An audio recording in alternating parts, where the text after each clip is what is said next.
Krishna Productions presents the Ramayana, or the story of Lord Ram. It is a work of great antiquity, attributed to the illustrious sage Valmiki.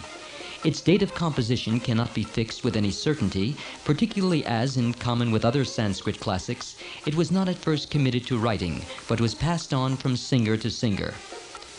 Written in poetry of unsurpassed dramatic power and brilliance, the Ramayana contains 24,000 couplet verses or shlokas.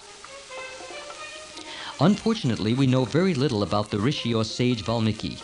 We do know that he was once a robber in a forest in northern India, and on one occasion waylaid two saints for the purpose of plundering them. The travelers, however, spoke to him with kindness, and offered him spiritual truth instead of the gold and silver which they did not possess. Convinced of their sincerity, and on their advice, Valmiki changed his way of life and became a devotee of Lord Ram, who was the seventh incarnation of God, or Lord Vishnu, on earth. Throughout the ages, the Ramayana has exerted a tremendous moral influence on men and women everywhere.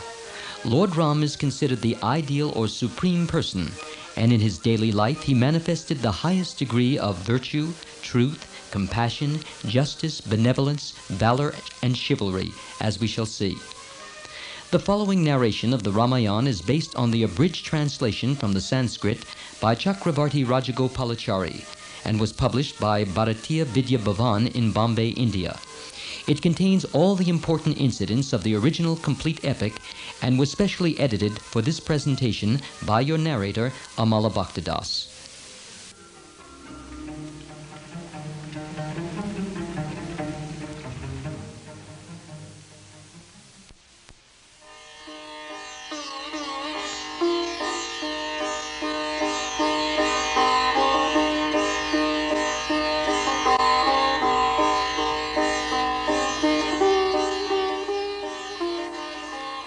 The story begins with the visit of Saint Narad one morning to the sage Valmiki's ashram. After the usual welcome, Valmiki asked him, "O all-knowing Narad, tell me, who among the heroes of this world is the highest in virtue and wisdom?" Knowing through his supernatural power why Valmiki put this question, Narad answered, "Lord Ram is the hero that you ask for. Born in the solar dynasty, he is at present ruling in Ayodhya." Sage Narad then briefly narrated to Valmiki the story of Ram. So impressed was Valmiki when he heard Ram's story that even long after Narad had left, his mind was pondering it as he went to the river Tamasa for his morning bath.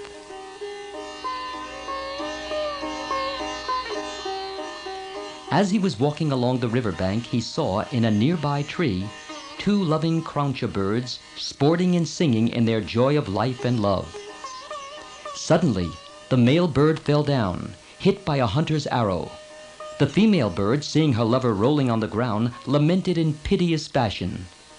Observing this, Valmiki burst into a curse. "O hunter, as you have killed one of these love-intoxicated birds, you will wander homeless all your long years." But in a moment the sage recovered himself and was wondering why he lost himself in anger. What right had I to curse the hunter? Why was I deceived by emotion? Recalling the words of his curse, the rishi marveled at the rhythm of the words. He discovered that his pity had taken shape in a beautiful verse. He thought that all this was part of the mysterious Leela or play of God, and went into meditation.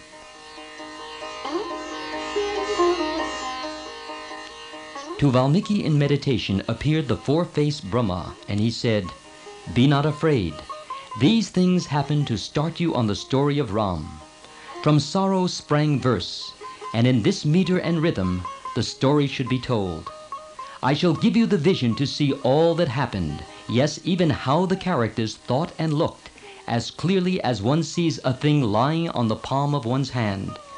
And you shall sing it with my blessings for the benefit of the world."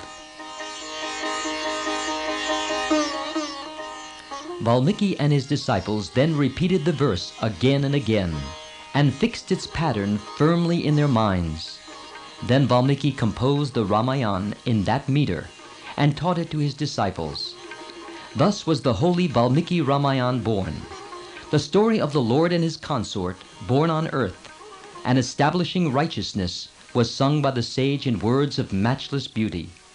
And Brahma's words have come true, which were, "As long as the mountains stand and the rivers flow, so long shall the Ramayana be cherished among men and save them from sin."